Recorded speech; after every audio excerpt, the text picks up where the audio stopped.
കേരളം ആര് ഭരിക്കുമെന്നറിയാൻ ഇനി 3 നാൾ മാത്രം. 4-ാം നാൾ രാവിലെ 10 മണിയോടെ ട്രെൻഡ് അറിയാം. ഉച്ചയോടെ നമ്മളുടെ നാട് ആര് ഭരിക്കുമെന്ന് ഏതാണ്ട് ഉറപ്പാകും. മെയ് ദിനത്തിന് ശേഷം ലോകമെങ്ങുമുള്ള തൊഴിലാളികളുടെ വർഗ ഐക്യം വിളിച്ചോതുന്ന മെയ് ദിനത്തിന് ശേഷം വരുന്ന നിയമസഭാ തെരഞ്ഞെടുപ്പ് ഫലം തൊഴിലാളി വർഗ പാർട്ടികൾ നേതൃത്വം നൽകുന്ന ഇടതുപക്ഷ ജനാധിപത്യ മുന്നണിക്ക് അനുകൂലമാകുമോ എന്നത് കേരളമെങ്ങും അലയടിക്കുന്ന ഒന്നാമത്തെ ചോദ്യമാണ്. അതോ ഇടതുപക്ഷത്തെ മറികടന്ന് ആത്യന്തികമായി തൊഴിലാളി വിരുദ്ധമായ നിയോ ലിബറൽ നയങ്ങൾ നടപ്പാക്കുന്നതിൽ ഒരു പശ്ചാത്താപവുമില്ലാത്ത ഐക്യജനാധിപത്യ മുന്നണി കേരളം ഭരിക്കുമോ എന്നതാണ് മറ്റൊരു ചോദ്യം. എക്സിറ്റ് പോൾ ഫലങ്ങൾ ഉയർത്തിവിട്ട ഉഷ്ണതരംഗം ആറിത്തണുക്കാൻ മെയ് 4 കഴിയാതെ രക്ഷയില്ല. മെയ് 4 മെയ് 1 ന്യൂസ് ലാബിൻ്റെ പ്രശ്നം. അതായത് തൊഴിലാളി ദിനമെന്ന സങ്കല്പം ഉടലെടുത്ത കാലത്ത് മാധ്യമങ്ങൾ തൊഴിലാളികളോട്, അവരുടെ അവകാശ സമരത്തിനായി പോരാടുന്ന ട്രേഡ് യൂണിയൻ പ്രസ്ഥാനങ്ങളോട് എന്ത് തരം നിലപാടായിരുന്നു സ്വീകരിച്ചിരുന്നത് എന്ന് പരിശോധിക്കുകയാണ് ഇന്നത്തെ ന്യൂസ് ലാബ്. മാധ്യമങ്ങളെയും മാധ്യമപ്രവർത്തകരെയും അവർ ഉൽപ്പാദിപ്പിച്ച വാർത്തകളുടെ അടിസ്ഥാനത്തിൽ വിലയിരുത്തുന്ന, വിമർശനത്തിന് വിധേയമാക്കുന്ന ന്യൂസ് ലാബിൻ്റെ ഇന്നത്തെ എപ്പിസോഡിലേക്ക് പ്രിയ പ്രേക്ഷകർക്ക് സ്നേഹപൂർവ്വം സ്വാഗതം. നമ്മൾ ഇന്ന് അനുഭവിക്കുന്ന ലോകം നിർമ്മിച്ചവർ, അതായത് ജോലിയും ജോലിക്ക് കൂലിയും ജോലിക്കിടയിൽ ഇടവേളകളും ജോലി കഴിഞ്ഞാൽ വിശ്രമവും തുടങ്ങി ഒരു തൊഴിലാളിയുടെ തൊഴിലവകാശങ്ങൾ നേടിത്തന്ന ലക്ഷക്കണക്കായ മനുഷ്യർ അവരുടെ പോരാട്ട വീര്യത്തെ മെയ് ദിനത്തിൻ്റെ പശ്ചാത്തലത്തിൽ നോക്കിക്കാണാൻ ശ്രമിക്കുകയാണ്. അതും അക്കാലത്തെ പത്രങ്ങൾ അരാജകവാദികൾ അഴിഞ്ഞാട്ടമെന്ന് വിശേഷിപ്പിച്ച ഹേയ്മാർക്കറ്റ് സംഭവം അടക്കം പരിശോധിച്ചാൽ വ്യക്തമാകുന്ന ഒന്നുണ്ട്. അത് മുഖ്യധാരാ മാധ്യമങ്ങളുടെ തൊഴിലാളി വിരുദ്ധത എന്ന ഒന്നാണ്. ആ വിരുദ്ധതയുടെ മറ്റൊരു രൂപം ഏറ്റവും ലേറ്റസ്റ്റായി കാണാൻ കഴിഞ്ഞത് കഴിഞ്ഞ ദിവസം നടന്ന ദളിത് ഹർത്താലുമായി ബന്ധപ്പെട്ടായിരുന്നു. മുഖ്യധാരാ മാധ്യമങ്ങൾക്ക് ദളിത് ഹർത്താലിനെ അനുകൂലിക്കാനോ ഐക്യപ്പെടാനോ സാധിക്കില്ല.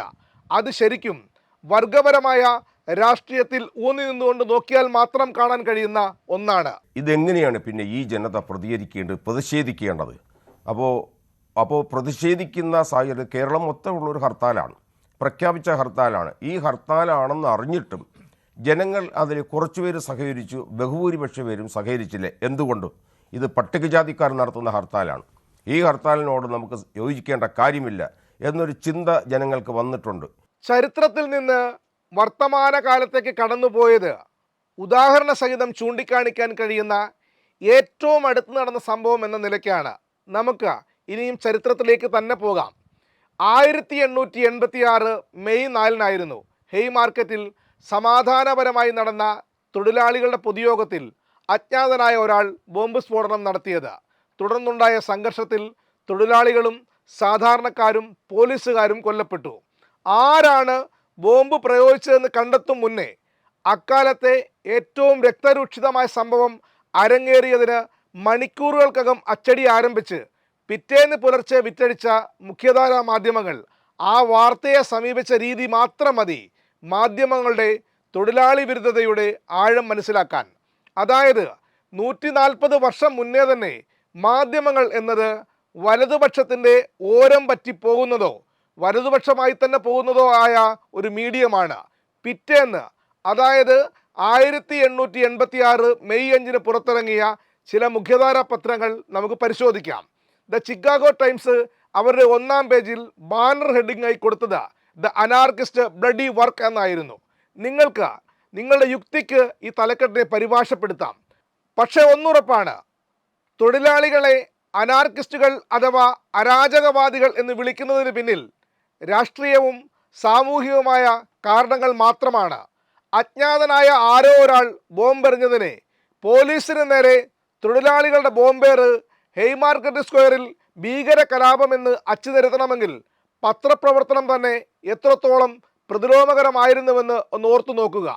ഇതുമാത്രമല്ല, നിയമത്തിൻ്റെയും ഭരണകൂടത്തിൻ്റെയും ശത്രുക്കളെന്നാണ് അവിടെ കൂടിയ 100 കണക്കിന് തൊഴിലാളികളെ ചിക്കാഗോ ടൈംസ് അച്ചുകൊണ്ട് അടയാളപ്പെടുത്തുന്നത്. ദ ഡെയിലി ഇന്റർ ഓഷ്യൻ എന്ന മറ്റൊരു പത്രം പരിശോധിച്ചാൽ അതിൻ്റെയും പ്രധാന തലക്കെട്ടും വാർത്തയും ഹെയ്മാർക്കറ്റ് സംഭവം തന്നെ. ഔട്ട്റേജ് അറ്റ് ഹെയ്മാർക്കറ്റ് സ്ക്വയർ എന്നാണ് ബാനർ തലക്കെട്ട്. ഉപശീർഷകം a bloody conspiracy of anarchist. നോക്കൂ എത്ര ലാഘവത്തോടെയാണ് തൊഴിലാളികളെ ഹെയ്മാർക്ക് സംഭവത്തിൻ്റെ പാപക്കറയിൽ മുക്കിക്കൊല്ലാൻ അക്കാലത്തെ മുഖ്യധാര ഊറ്റം കൊള്ളുന്നത്. 7 പോലീസുകാരും സാധാരണക്കാരും തൊഴിലാളികളും കൊല്ലപ്പെട്ട സംഭവത്തിനു പിന്നിൽ അരാജകവാദികളുടെ ഗൂഢാലോചനയാണെന്നും ഇതിൽ തന്നെ വിദേശ അരാജകവാദികളുണ്ടെന്നും മണിക്കൂറുകൾ കൊണ്ട് പത്രം കണ്ടെത്തിക്കഴിഞ്ഞു.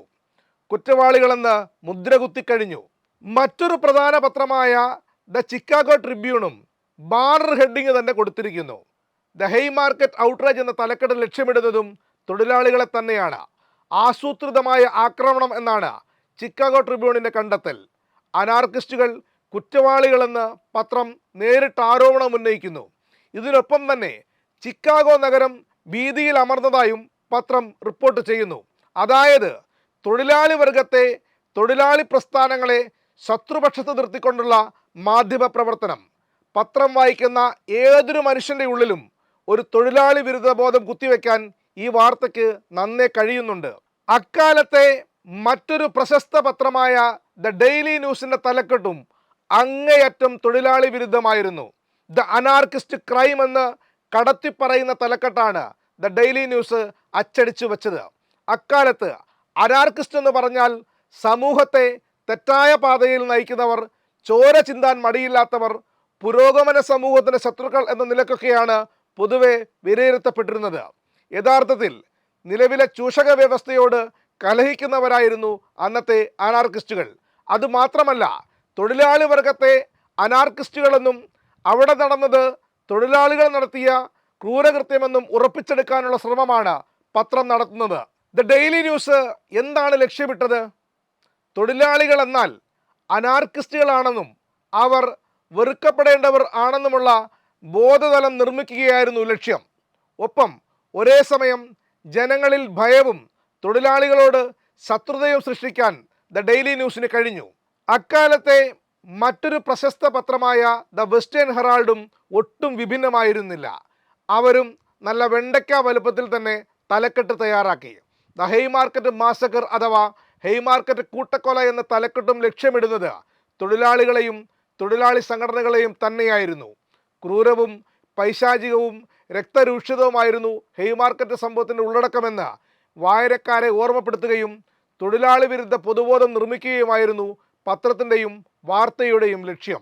എന്തുകൊണ്ടാണ് 12 മണിക്കൂർ മുതൽ 18 മണിക്കൂർ വരെ ജോലി ചെയ്യേണ്ടി വന്ന തൊഴിലാളികളുടെ ചോദ്യങ്ങളോട് മുഖ്യധാരാ മാധ്യമങ്ങൾ അന്ന് മുഖം തിരിച്ചത്? എന്തുകൊണ്ടാണ് അവർ ഉന്നയിച്ച 8 മണിക്കൂർ ജോലി, 8 മണിക്കൂർ വിശ്രമം, 8 മണിക്കൂർ കുടുംബത്തിനൊപ്പം ചിലവഴിക്കാൻ എന്ന ന്യായമായ ആവശ്യത്തെ മുഖവിലക്കെടുക്കാൻ കഴിയാതെ പോയത്? അതിനവർക്ക് ഉത്തരം ഉണ്ടായിരിക്കില്ല.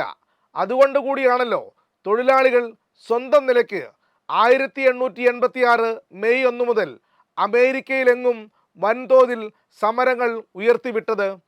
ഇതിൻ്റെ ഭാഗമായിട്ടാണല്ലോ ചിക്കാഗോയിലെ ഹെയ്മാർക്കറ്റ് സ്ക്വയറിൽ ഒരു വലിയ യോഗം ചേർന്നത്. ആ യോഗത്തെ തുടർന്നുണ്ടായ സംഭവങ്ങളാണ് ഒന്നൊഴിയാതെ പറഞ്ഞു വന്നത്. അറസ്റ്റും പീഡനവും വ്യക്തമായ തെളിവുകളില്ലാതെ നടന്ന വിചാരണയും കഴിഞ്ഞ് കഴുമരത്തിലേക്ക് നടന്നു കയറിയ 4 പേർ: Augustus Spies, Albert Parsons, Adolph Fischer, George Engel. കഴുമരത്തിൽ പിടഞ്ഞു പിടഞ്ഞു നിശബ്ദരായവർ. അവരിൽ ഒരാൾ, അഗസ്റ്റസ് പൈസ്, പറഞ്ഞ വാചകം ഇന്നും ലോകത്തിനു മുന്നിൽ തൊഴിലാളികളുടെ ഹൃദയത്തിനുള്ളിൽ ഒരു നീറ്റലായി നിലനിൽക്കുന്നുണ്ട്. ഇന്ന് നിങ്ങൾ ഞെരിച്ചമർത്തുന്ന ഞങ്ങളുടെ ശബ്ദത്തേക്കാൾ ഒരു ദിവസം നമ്മളുടെ നിശബ്ദത കൂടുതൽ ശക്തമായി മുഴങ്ങും. വിപ്ലവങ്ങളും ലോകമെങ്ങുമുള്ള തൊഴിലാളികളുടെ പോരാട്ടങ്ങളും തൊഴിലവകാശങ്ങൾ ഒരു പരിധിവരെ നേടിയെടുക്കാൻ അവരെ പ്രാപ്തരാക്കി. സാങ്കേതിക വളർച്ചയുടെ ചുവട് പിടിച്ച് പുതിയ പുതിയ തൊഴിൽ വർഗ്ഗങ്ങൾ ഉദയം ചെയ്യുന്നുമുണ്ട്. ബംഗാളിൽ നിന്നും, അസമിൽ നിന്നും, ജാർഖണ്ഡിൽ നിന്നും അതിഥി തൊഴിലാളികൾ നമ്മളിൽ ഒരാളായി ഇവിടെ ജീവിക്കുന്നു. പണിയെടുത്ത് നാട്ടിലേക്ക് പണം അയക്കുന്നു. അവരുടെ ഗൾഫായി കേരളം മാറുന്നു. ഒന്ന് ഉറപ്പിച്ചു പറയാം, 1886 ചിക്കാഗോയിൽ നിന്ന് 2026 കേരളത്തിലേക്ക് നമുക്ക് മടങ്ങി വരാം. വിയർപ്പിൻ്റെ മണമുള്ളവരെ അകറ്റി നിർത്തുന്ന മാധ്യമ പ്രവർത്തനം തന്നെയാണ് ഇവിടുത്തെയും മുഖ്യധാരയുടെ മുഖ്യ അജണ്ട. ദലിത് ഹർത്താലിൽ അതിൻ്റെ ചെറുരൂപം കണ്ടെങ്കിൽ വിശാലമായ രൂപം കാണാൻ ഒരു ദേശീയ പണിമുടക്ക് വരാൻ വേണ്ടി കാത്തിരുന്നാൽ മാത്രം മതി. മാധ്യമങ്ങളുടെ മൂലധന താല്പര്യവും മാധ്യമപ്രവർത്തകരുടെ മനോനിലയും ഒരേ നിലയിലെത്തുമ്പോൾ തേൻ പുരട്ടിയ തൊഴിലാളി വിരുദ്ധത അച്ചടിച്ച് കയ്യിൽ വെച്ചു തരും. അല്ലെങ്കിൽ ടെലിവിഷൻ ന്യൂസ് റൂമിലെ അട്ടഹാസം ദൃശ്യത്തിൻ്റെ മേമ്പടിയുള്ള വാർത്തയായി നമുക്ക് മുന്നിൽ പല്ലിളിച്ചു നിൽക്കും. ഈ ലോകത്തെ നിർമ്മിച്ചുകൊണ്ടിരിക്കുന്ന മുഴുവൻ തൊഴിലാളികൾക്കും മെയ് ദിനാശംസകൾ. ന്യൂസ് ലാബിനെ കുറിച്ചുള്ള അഭിപ്രായങ്ങളും നിർദ്ദേശങ്ങളും കമൻറ്റ് ബോക്സിൽ പങ്കുവെക്കാം. വിമർശനങ്ങളെ നിറഞ്ഞ മനസ്സോടെ സ്വാഗതം ചെയ്യുന്നു. ന്യൂസ് ലാബിൻ്റെ ഈ ലക്കം പൂർണ്ണമാകുന്നു. നന്ദി, നമസ്കാരം.